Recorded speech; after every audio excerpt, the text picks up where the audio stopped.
from the oldest city in the USA, St. Augustine tonight, with our guests, abstract painter Anna Miller, event coordinator and non-profit founder Sway DeFeo, and our musical guest, the Metro Band.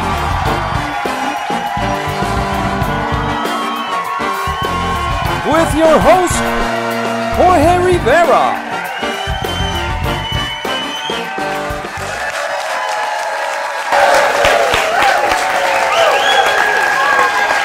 Mamma mia, mamma mia. What a crowd, what a crowd. Whoa. Please, I think Benny Young, please take my wife, take my wife. This is a huge crowd. I know we send invitations, but this is good. This is a good problem to have. We can't seat everybody. I thank you so much for being here. The St. Augustine Tonight Show, this is our third season. I never thought we'd have a third season. And I want to start by thanking Theo Garrett, who has brought this great venue. And I kept hearing so many people say, I didn't know this place existed. I've never been here. What a great. What he has is unique. He's the kind of guy, if he calls you to move furniture, say no. Because it's really good quality. It's really heavy. Some of these, even some of these little vanities have marble tops. I picked up a little table, it was this big. It's all cast iron, glass, and full of stones. It weighed probably 75 pounds. So this is not the guy you want to help move, okay? So the other person I want to thank is the distillery who provided the mule, the Florida mule you're drinking. They were so kind. They said, we want to be part of that first show. So they gave us all the ingredients to mix the mule. Thank you, St. Augustine Distillery.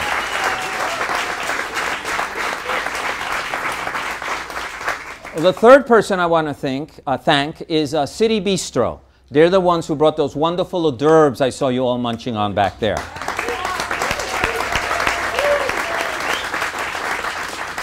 She is serving dinner now. Her food is just extraordinary. I mean, she is what we call a chef of a chef. I went in her kitchen, it was amazing. And she supports the local community by buying her produce here locally, whether it's milk, cream, herbs, vegetables, fruits. The presentation, the quality is unbelievable. And you were just tasting just a tip of the little iceberg back there. So definitely, let's give them a hand and thank them for being part of this first show. The other thing is, as many people of you know, on November 1st, I had a terrible accident. I was probably 9 minutes from dying, and I made it to Flagler, where Flagler just treated me like royalty. They were so wonderful. So many of you gave me so much love, so much support. I was known as Mr. Popularity on floor number 9, and there was just people coming in, flowers, cards, texts. It was overwhelming. It really humbled me. So I want to thank you, okay? Thank you.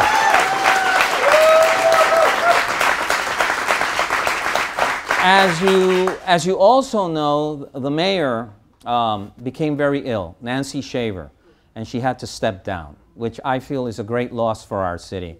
And I want to give her a thunderous applause because we're going to miss her.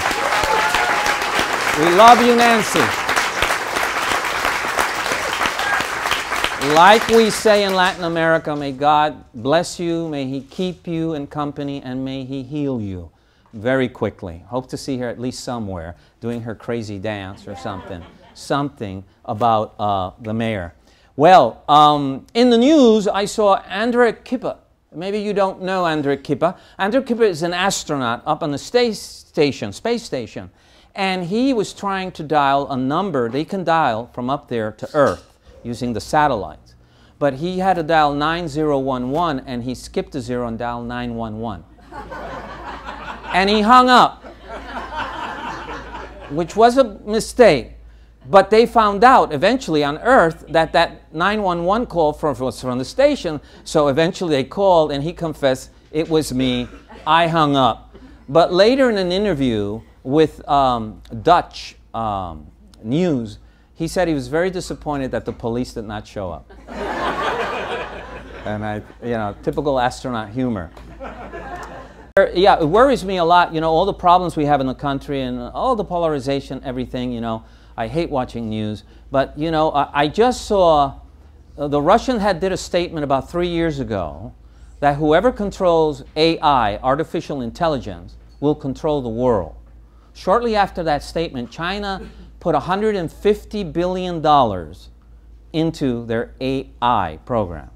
I just found out this week that China has just developed books for their elementary children, introducing them into AI, preparing them for the future. And it's sad because here, you know, our kids are going from fire drills to don't shoot me please drill, and our teachers are working at dollar store and at Denny's to try to support themselves. We need to sort this out. I don't care if you're left, right, center, from Mars. We need to sort that out, and I hope we do, because I feel that every year we're falling farther and farther behind, and that's not nice. And on something funny and macabre, I'll end this monologue with, is Canada. They found a foot in Canada.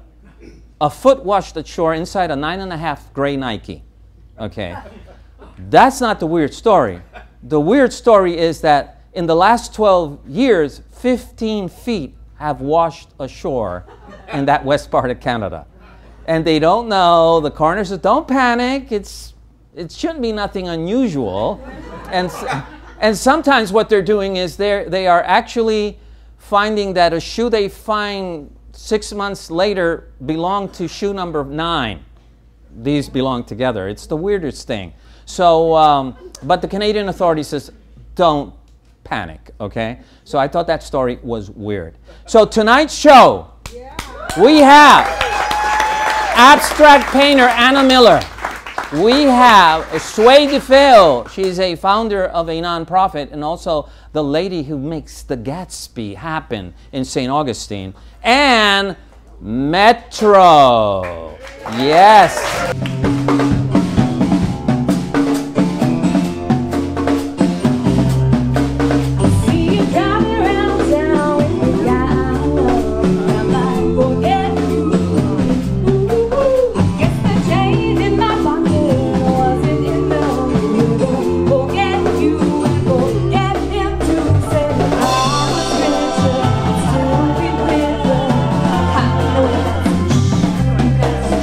No, there's pain in my chest.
At St. Augustine Distillery, we're part of a new generation of American craft distillers. Family-owned and operated, we are committed to making the best possible spirits using local agriculture. Our distillers make everything by hand, from mashing and blending to distilling and tasting each and every batch. We distill and bottle everything we sell, making sure that the spirits are just right before barreling and aging. Bottled by real people, we love showing our guests not only what we do, but why we do it. We're passionate about educating our guests to not only what goes into each bottle, but how to make the best possible cocktails. We love St. Augustine, and thanks to your purchases, we're able to give back to the community and help local organizations each and every day. Thank you for your support. Thank you for your support. Thank you for your support. St. Augustine Distillery, handmade with pride in the nation's oldest city.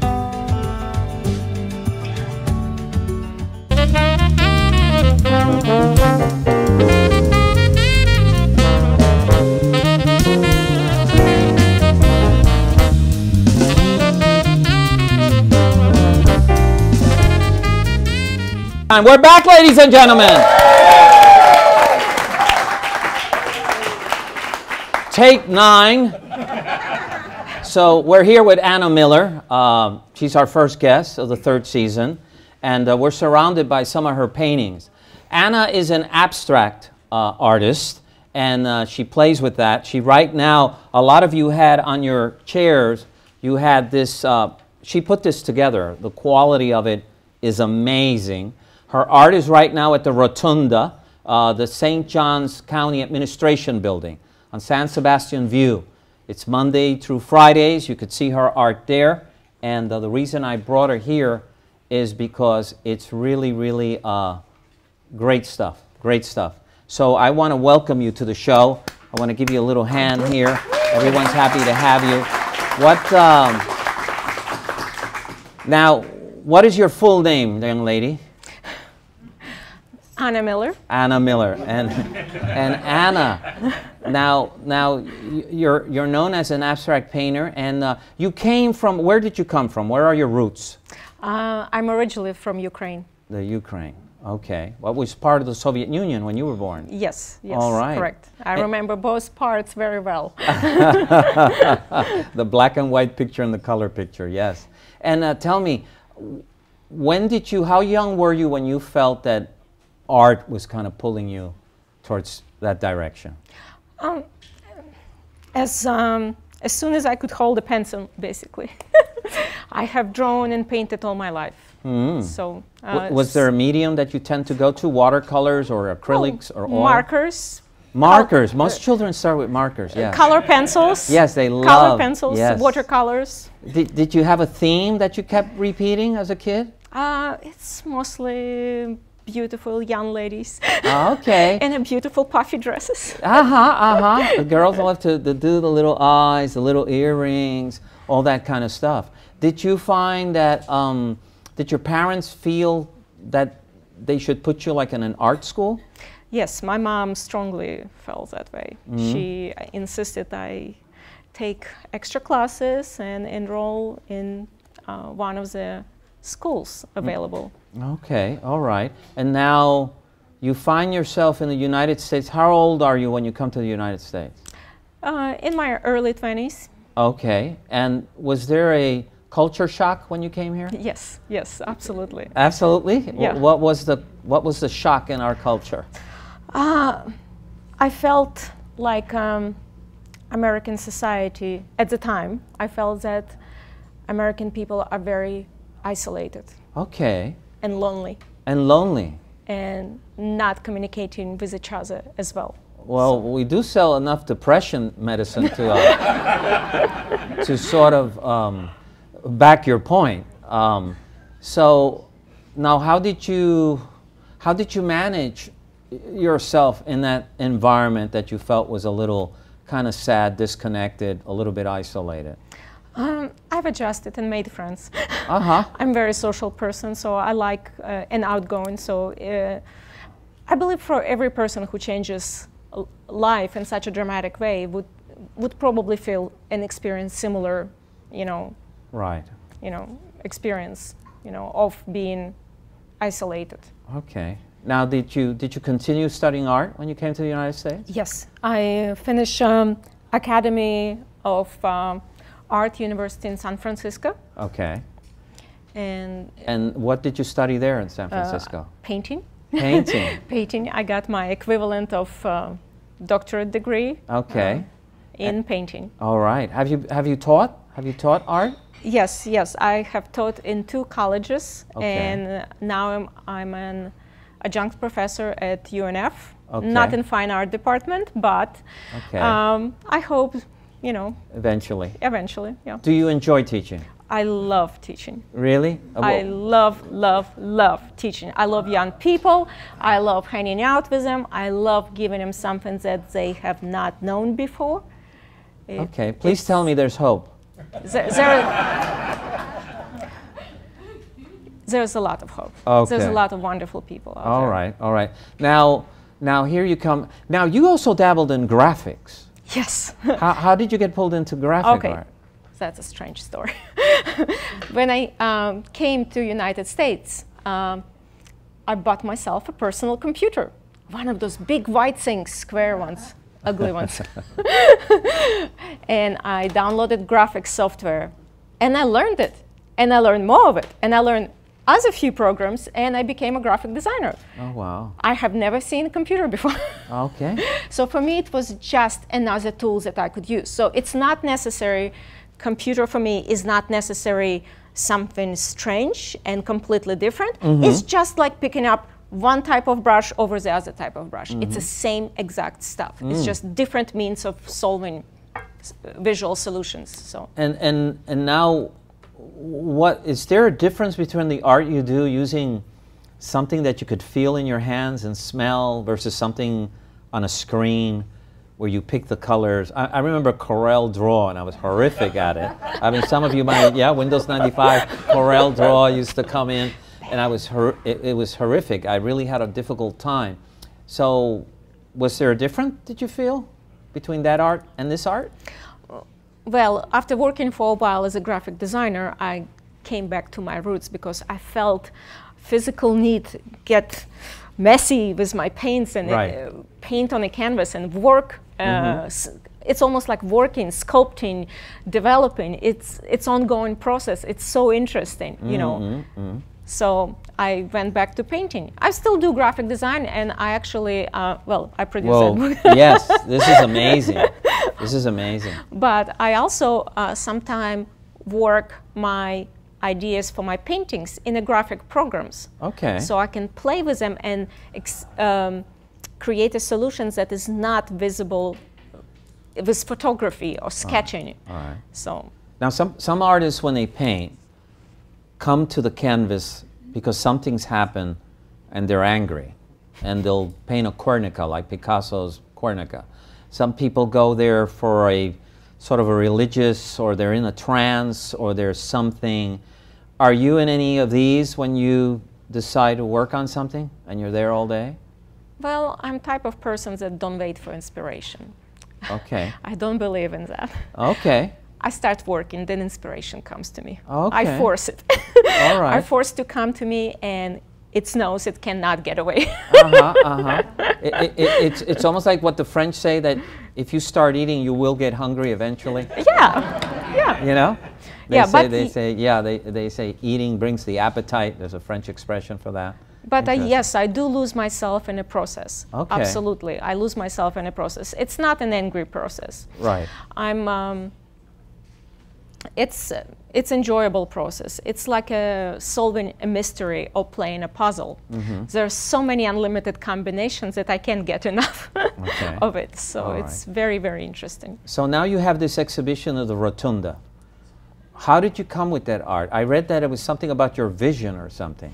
Yes, I met with few volunteers who have worked on similar projects before, and all of a sudden I started brainstorming. I had an idea. Oh, let's bring poets, and let's bring music, and let's bring art, and let's combine all of that together. Because art is static, and it's sometimes it's very hard to perceive art. and especially abstract art, people sometimes think, oh, wow, what is that? There's nothing in a picture, right? But if you listen to, for example, instrumental music, which has no words, no narrative, this is an abstract art in itself. It is. And if you read a poem is, to me, from one of more or less abstract form of written word to me, because it expresses with metaphors and unfinished sentences and yes, and very poetic. When you look at this, you'll see the poets who were part of that exhibition. So they actually saw the work and they wrote poems related to her work, and it's amazing. And they too were super happy that you brought them into this project, because, you know, I mean, how many here go to poetry readings? Raise your hand. Hey, we got 3 nerds! We got 3 nerds! Okay, you know, and so unless you're exposed to it, you won't know that. I mean, I find poetry, when I read it, Neruda is definitely the one who touches me every time, can make me cry. But so they were amazing that you brought abstract word, abstract art, and how do you see those colors? How do those colors come to you? Again, it's like trying to break in into safe. You have to find a combination, and there's unlimited possible combinations. So it's like dialing a little dial. Oh, yellow, red, orange, and you come together, and it's come together in a picture. So I cannot stop finding different combinations. So it would be okay for me to say that you have a series in your head that'll be coming soon. Yes. Yes. Yes. Okay. Now I see you use a lot of orange and blue, which are my 2 favorite colors.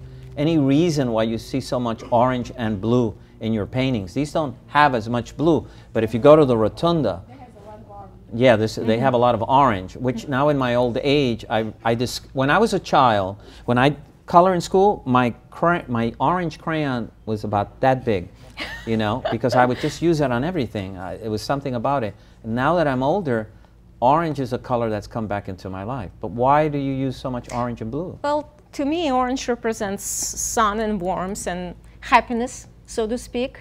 You know, something inviting and comforting. I believe orange is somewhat underappreciated in the United States because of orange suits or bad association, whatever, you know. But I think orange is a delightful color, and I fell in love with orange. I have a love story with orange.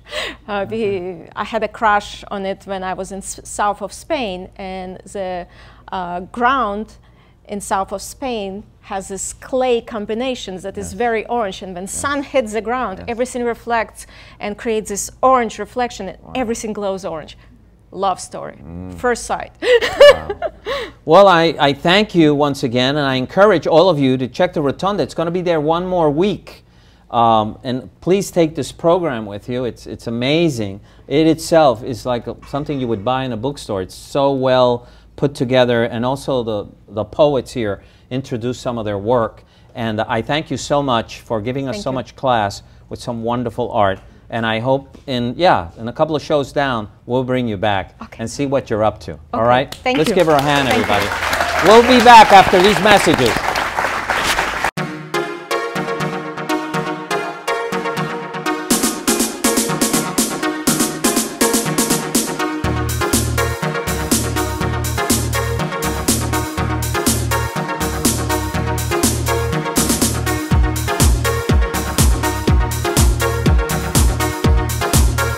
My background is French culinary, so we definitely have a European style to what we do.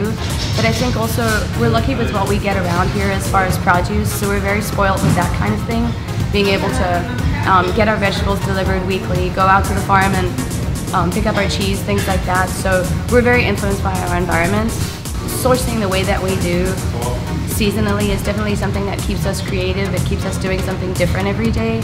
And especially now that we've started opening for dinner, it's really kind of going out there and meeting the guy at the dairy farm, meeting the guy that grows our cauliflower. Those are the kind of things that I think make it exceptional.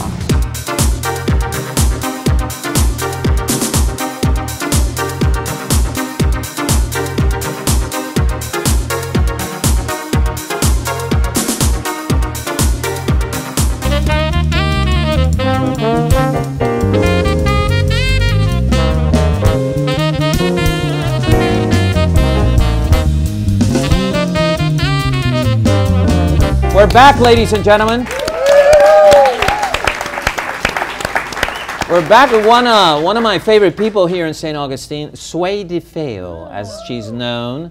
And Sway is known for the Gatsby, which is a huge party, maybe the party in St. Augustine. And also now she's started her Start Now, which is a nonprofit to help artists. So and here, musicians. And musicians, yes. Right? We'll include them. Yes, all artists, poets, anyone. Everyone. Everybody. Now, what is your full name? Sawako Nicole. Sawako. That is a strange name. It is. It is. What is it? It's Japanese. Japanese. Mm-hmm. You're going to tell me you have Japanese DNA? I do. I do. Really? I do. My great-grandmother was born in Okinawa. Wow. Yeah. Wow. Right? And the rest of you is? Everything. Irish. Irish and German? Yeah, there's a lot of Scots-Irish. Scot-Irish. Yeah. I can imagine what that drink would be. The base would be sake, and then the rest would be, you know, let's find some, whiskey or something. Just throw everything all in one. Yeah. Yeah. So now, where were you born? I was born in Asheville, North Carolina. Okay. Yeah. Asheville is a happening town. It is. Not when I was growing up there. Okay. But it is now. Yeah. So how would you describe your childhood? Is that okay? It was fun. It was fun? It was good. Growing up in North Carolina. Mm-hmm. In the mountains. In the mountains? The Appalachians? Mm-hmm. Correct. All right. Yeah. Bluegrass? Oh, yeah. Wow. Runs Do you deep. like bluegrass? I do, very much so. Wow. I do. And you're known as a socialite. I mean, when people talk about you, it's about someone. Yes, you're known as someone who makes parties, someone who's great at speaking, someone, the life of the party, you got to be there. Have you always been that social? Were you shy as a kid, or were you? Maybe not as much as I am now. You know, I'm more gregarious now. Okay. Yeah. All right. Yeah. And in what did you study in school? I was art history major. Art history major. I was, yeah. What pulled you into art history? For me, art brings a certain spirituality. Mm-hmm. You know, I have the best spiritual experiences when I see an amazing piece of art. Okay. You know, that's kind of, and it can tell a story. It can tell you what happened throughout history. Right. Just looking at a piece of art. You had told me something about a trip of Italy that changed your life once. Did a couple of them, but yeah. Yeah. The first one was the. I saw The Birth of Venus, Botticelli, in person, and when I came home, I immediately switched my major and became an art history major. Before that, I was early American Revolutionary. Oh. Completely different. Yes. But yeah, I did. It was tears to my eyes, and I never it's just like, I can't believe this. This is everything. Looking at this art, you know. Well, there'll be people like that. I've done tons of museums, and I get tired in them really quick. Yeah. It's unfair that they're so huge, like the Louvre. It is, yeah. Or the one in Florence. Yeah, I mean, the Uffizi is so much to see. I know. One travel book once said about the Louvre, bring your sneakers. That's good advice. And when you go in, go see the things you really want to see first. That's the best advice. And then, if you have any energy left, then wander through the museum and discover other things. You could spend days in museums. Yes. You could. Yes. And still see something new the next time. And you said that you stood in front of this. How long were you in front of this piece of work? Hours. Really? Felt like it. I was there for a long time, taking in every detail, every brush stroke, just every single thing. I just couldn't believe it. What did you think of Florence? I loved it. Isn't it? It's still my favorite city. One of my favorite cities. If you ever want a trip to Europe, I would say, and you had to pick one place, Florence and Siena. Yeah. Definitely. Yeah. It boggles the brain. I don't know how these countries keep all these beautiful. It costs money to keep them. They're 13th century structures, some of them. I know. So it's amazing. We have a hard time with a pothole on the road. We do, don't we? Yeah. It's true. And these people have whole cities, 13th century. They kept painted fresh. The marbles blasted to stay clean. I know. It's amazing, amazing. Right? Look at the Duomo. Look how amazing that is. All the marble, the granite, yes. everything there. It still looks amazing and beautiful from when they built it. I had someone who said, I discovered photography in Italy. Oh, so he never took pictures until he actually suddenly realized what he was missing. So now when you look at art, now you do your own art, don't you? When I have time, yeah. When you have time, what do you paint? I do a lot of abstract painting, textural, silhouettes, that kind of thing, expression. And like I asked Anna, who was here before you, do you kind of get into it and kind of, is it like therapeutic? Is it? For me, it is very much It is? so. Yeah, yeah. I have like strong emotions going on, and they have to get out. And just if they don't get out, I'm gonna go crazy. Okay. You know, and so that's what I come to it with. Yeah. I had a buddy. He was a roommate, and he was very passionate. And whenever there was a bunch of dishes, if I got him angry and all activated, he'd go straight to the sink and start washing dishes while he taught. And it never failed. He was my dishwasher. Yeah, you never did a dish, did you? Yes, I would pick up an article from the New York Times. Would you believe what the mayor? That mayor's a crook. Let me tell you. And then he'd start. Nice. So yeah, art is a form of therapy. It is. But now you've started this nonprofit. That's right. And what's the goal of this nonprofit? So the goal of the nonprofit is to fund musicians and artists, all artisans, right now in their lives. You know, we have a lot of great nonprofits in our town, and a lot of it is teaching them how to make money at being an artist, how to, you know, shape and form their future, right? Like the Cultural Council, we both work with them very diligently, and that is teaching them about their future, right? So Start Now is meant to help them right now. You know, for example, Sam Shin, the cello player, he's beautiful. He's amazing. Amazing, right? He's playing with all the bands. Everybody wants him. He's so good. He's so good. You know, to replace his strings on his cello, that's like $200, maybe more, right? That's about what he could make at a gig. Like, that just seems very skewed in my brain. So the form of this nonprofit would come in and pay for his strings. Wow, wow. That's, if you're a painter, we would pay for your canvas, pay for your brushes, pay for your paints, stuff like that. I hope they're listening. The tools that you need if you know to artists, go out there. Start Now. Now, how old is Start Now? I formed it over the summer, so it's brand new. Brand new. And what gave you the impulse? Well, a lot of different things. I mean, I know what I'm supposed to do in this world, and that's to help people. Okay. But working with all of, like, Cultural Council, things like that, there's always been this gap, and I wanted to fill that gap. And I don't know, I'm friends with so many musicians, and I'm friends with so many artists, and it truly does pain me when I see them struggle, because I feel like what they do, what they put out in the world, is one of the most important things. You know, and I was like, we got to fix this. This can't be. We got to fix it. So would you, some people say spirituality and art are one of the same. Would you agree with that? Yeah, I think it could be. I think it depends on the person, but yeah. Right. My father used to say, you know, when you look at the world and you look at the most impressive buildings, they were built for a god or for someone they loved very much, like the Taj Mahal, and you can name castles that are gorgeous in Europe, that someone fell in love and, you know, built that castle for that person. So what do you see the future then hold for you? For me? Yes, when it comes to this nonprofit. When it comes to this nonprofit. And you're organizing another Gatsby. I am. And how's that Gatsby going? Where's it going to be? It's going really good.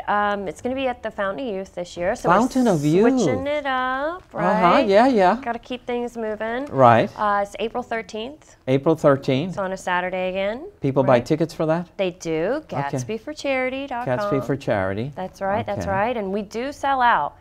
Yes. Consistently. Yes. We sell out. It is a party. The first time I went to the Gatsby, I walked in, there was a party going on. The place was huge. It was the Leitner Museum, all 3 levels. Yeah. And it was like every place, and the bands you brought in.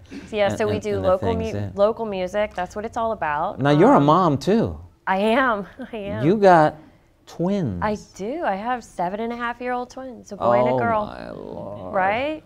Oh, busy. My Lord. What was the 2s and 3s with 2 of them? Oh, it was something else, I'll tell you that. I mean, that's it. Do you think at their age, or is there something you're seeing in them? Are they going towards music? Are they going towards art? They go towards both. My daughter loves to sing, so she's been doing a lot of singing at school. She got a couple of solos. Oh, wow. Which is pretty amazing. Wow. And my son is very, he leans towards abstract painting. So he just entered a painting into his talent show. Wow. Right? So he was the only one that did a painting. And I thought that was really cute and cool. Following in you know? Mama's footsteps. Well, they see you also when you're working on your stuff. They work with me too. Oh, wow. Right? So they both actually come up with ideas for a lot of the costumes. And like my daughter sews costumes. Oh, wow. Saturday, we're in the Fashion Week, and she created her own costume, her own dress. She did all of the sewing and all of the design of it, which is, That's I don't know, right. that's a very proud moment. Fashion Week is this week. Yes, Saturday. Yes. I was talking with a buddy. I said, we got St. Patrick. We got Fashion Week. Yeah. We got the St. Augustine Tonight Show. Right? This town doesn't stop. It's happening. And right? it's happening. It's happening. It's happening. Right? I rushed here. You did. From rehearsal. She was in rehearsal with Fashion Week, and she said, change, make me second. You know, Yeah. put the lineup, make the You band gotta play do it. another You gotta song. do it, right? Yes. So listen, I want to thank you. I want to thank you. We are blessed to have people like you who actually know where they're at and know what they need to do. Right. And well, can you think of anything worth fighting for more than music and art? that's it. I mean, they will save the world. That's That is my everything. hope. Me They will too. save the world. Me too. We'll be back after these messages. Thank you, everybody.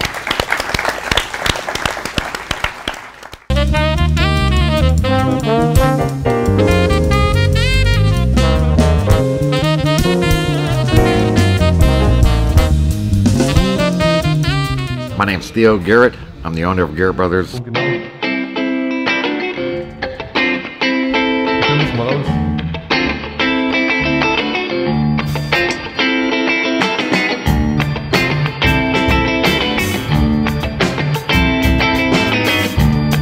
My rule of thumb is I don't take anything in this store that I wouldn't have in my own home. We look for unique pieces, things you can't find anywhere around St. Augustine, and we pride ourselves on that.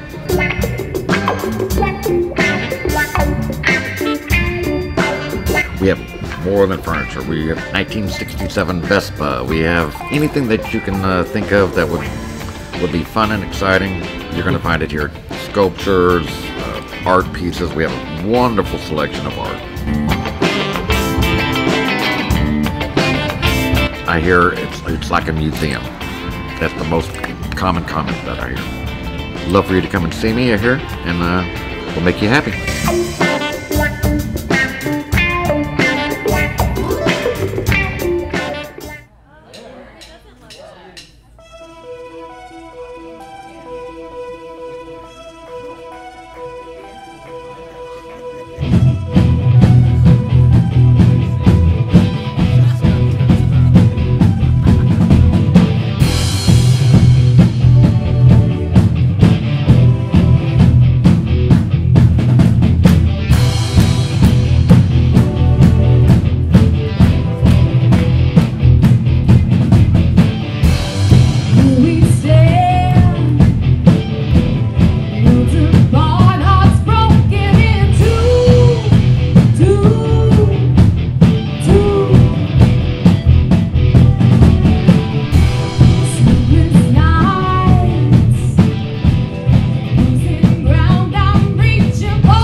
We're back, ladies and gentlemen, with our last guest of the evening, the man behind Metro. Well, it's you and also your wife, Kathy. Yes, the bass. Well, and there's 3 other people And that are there- also yes, very good musicians. 3 good musicians, yes. Metro, why that name? Oh, that's a good question.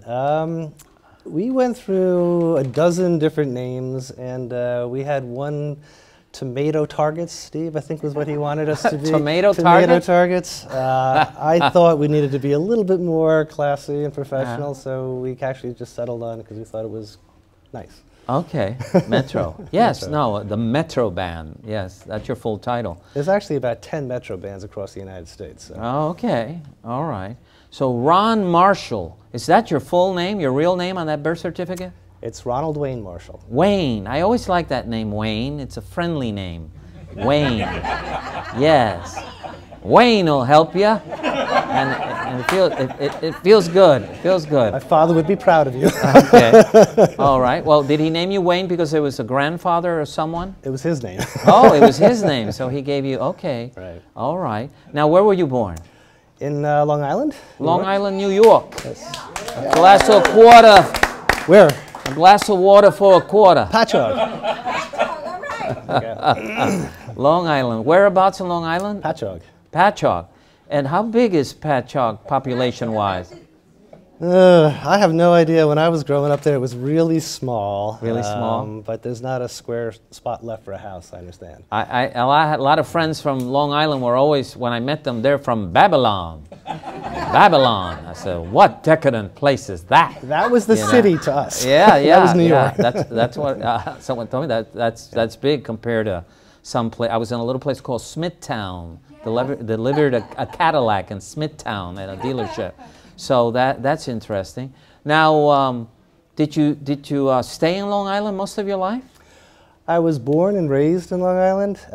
Moved to North Carolina for college, where I met Kathy, my wife. We got married in college. Oh wow! And actually, we've never gone back to Long Island other than just for Christmas or something like that. So. Now, when you went to North Carolina, what did you study? I studied economics at Duke University. Ah. Did you work in that field?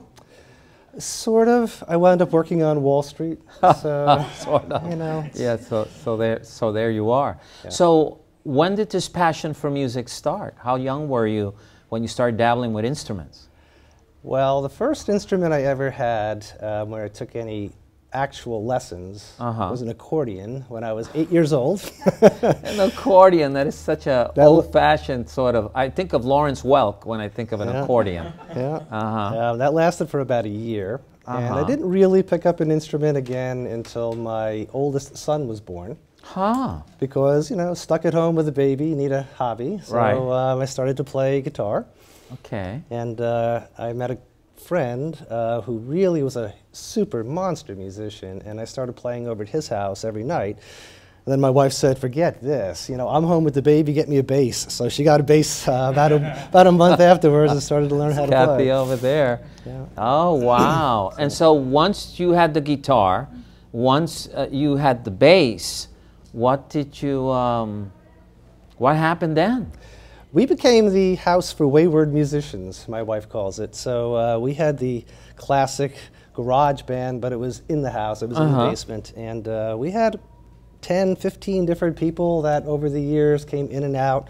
And we played, and nothing too serious. We'd play a festival, we'd play parties and things like that, but nothing like this band. Oh, wow. So are you happy with this band? Are you happy with the gang of musicians you have? Tell us the truth now. They're watching. Tell us the truth now. Don't hold anything back. Well, you see that guy over there that plays guitar? He's smiling away there. He's kind of made me stay just on the keyboards because he's such a great guitarist. Yeah, come on. You're such a good guitarist. But you haven't been on the keyboard long, have you? I've only been playing keys for about a year and a half, maybe 2 years. Wow. But I play a lot every day. Okay. Okay, getting better and better and better. And then there's Paige, who's our lead singer here. Yes, what a voice. And then we have Steve over there hiding behind his drum kit. So okay. Is he actually there? No, he's getting a beer. He's gone. Probably. He's like the drummer of the Rolling Stones. Quiet, he walks in, plays his drums, and goes home. Nah, it's a great band. Everyone's quite dedicated, and I think very good. So. And if someone asks you what kind of genre of music do you play for this? I have no idea how to answer that, because what we try to do is we try to play upbeat, feel-good dance music. If that's a genre, okay, that could be pop. We're doing a lot of pop these days. It could be rock and roll. It could be old-fashioned Beatles. And then we do a little bit of country crossover stuff, so people who like that, there's some dance music like that as well. But we shy away from any of the heavy metal, any of the rap, any of that kind of stuff, so we don't do that. So. Yeah, I've heard you play from Beatles to Bruno Mars. Yeah, it's really good. You'll hear some Bruno Mars later. Yeah, all right. Yes, we're going to have a party, I told you. Be ready. So, yes, I saw you at the TCP, and you really rocked that place. It was a CEO retiring, and you guys were the band they picked, and you guys, people were just having a blast. But now when you go back to being back a musician, who were the bands growing up that were like the stuff that you just loved? Yeah, it has nothing to do with what I play these days. So I grew up on Allman Brothers.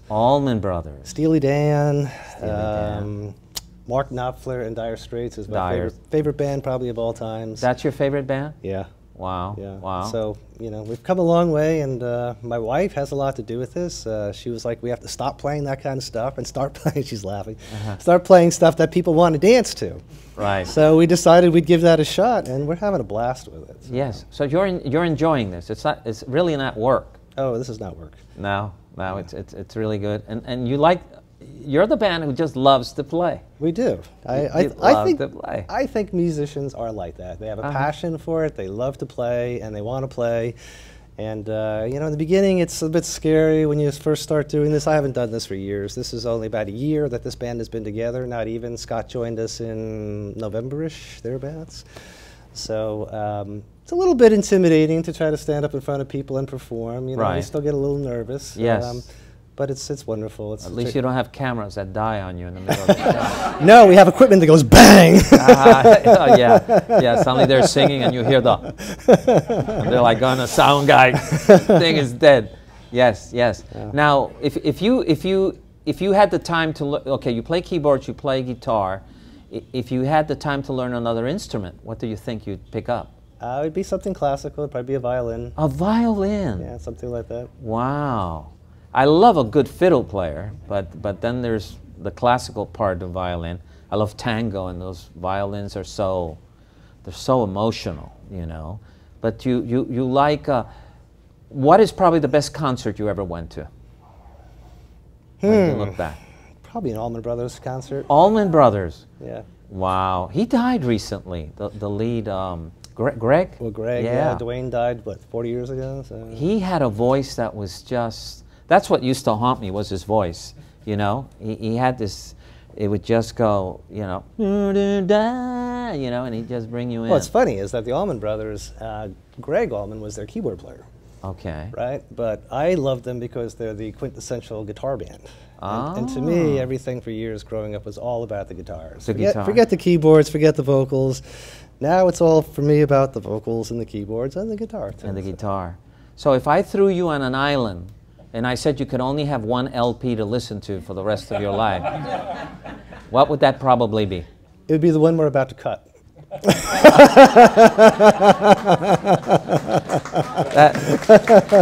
That was easy escape. Was brilliant. Brilliant, as the British would say. That was brilliant answer. But if it was something recorded out there, what do you think? Ooh, that would be hard. It would probably be Dire Straits Making Movies. Huh. Yeah. That's such a great band. I mean, Dire Straits, they have that ballad that a lot of veterans listen to. I forget what it's just haunting. It's so beautiful. Romeo and Juliet. Through da da da da. Romeo and Juliet? No. It goes, through these London mountains. Oh, yeah. That is such a beautiful. Brothers in Arms. Brothers in Arms. Right. That song brings you to tears all the time. It's almost like an Irish ballad just stretched out with a rock and roll guitar. It's beautiful, beautiful, beautiful. So now, what do you see for the future of the band? Have you guys recorded something that we can actually buy yet? No. Are you planning? Have not planned on that yet. This is still very much a new band. We're still finding who we are. I mean, we have a very good set list at this point. We have about, I don't know, 65, 70 songs that we've got pretty well rehearsed. But we're a cover band right now. Okay. So do you really want to hear us play Bruno Mars and buy that CD? If you do, let me know, okay? But I don't have any plans right now to doing anything original. Do you guys have any plans for original? Now, Scott here. Scott has a lot of stuff out there that he's done. A lot of stuff in his head. He's dangerous, beware. so tell me, I had this question in my head. Yes, if people, I know you have lots of followers, man. You got lots of followers. So if people wanted to follow you on Facebook or a website, where would they go? The Metro Band. The Metro Band. Just put that in Facebook or www.themetroband. Or themetroband.com. .com and so find out where you're. We are the Metro Band, and you can see where we're playing. We're playing on Saturday at the Golden Lion. Okay. You guys know where that is, down on Flagler Beach. It should be a riot because it's the first Saturday of Bike Week down there. Oh my God, wear your leather jacket. Yes. Okay, okay. And what do bikers like to listen to? Us. No, but I mean, so you know, because I guess you come in front of a group. I remember the Blues Brothers when they were in front of that biker band and they started playing some crazy, they were throwing stuff. I mean, when you run into a group like that, you kind of know what they like. We actually have never played for a biker audience. I'll read the newspaper. So this is going to be interesting. They may call us the tomato targets when we're done. I want to thank you. Let's give them a hand. Would you play something for us? All right, Metro.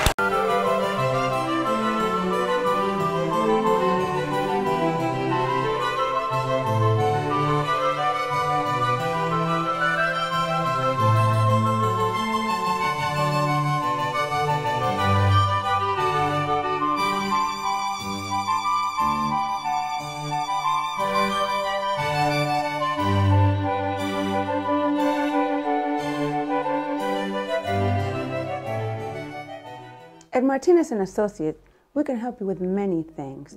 Number one is income for life throughout your retirement, which is very important. Number two would be Medicare choices, which are very confusing. Number three is a legacy for your loved ones. And finally, keeping you independent throughout retirement. My name is Tully Martinez. Call this number y hablamos español.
13, 12 more shows right in the same place. Great bands, great guests. Get to know your town, people. These are people who live among us. Let's celebrate us. Let's celebrate us, because we're a great town with great people, whether they've come here from somewhere or whether they're born and raised here. This is our town, and no one can take it away from us. Let's give it a hand. I want to thank Anna Miller and her great work. I want to thank Sway DeFeo for what she's doing for this community. I want to thank this wonderful band that you can start following. And we'll be back next Thursday, same place, same channel. So let's party now. Take it away.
Yeah.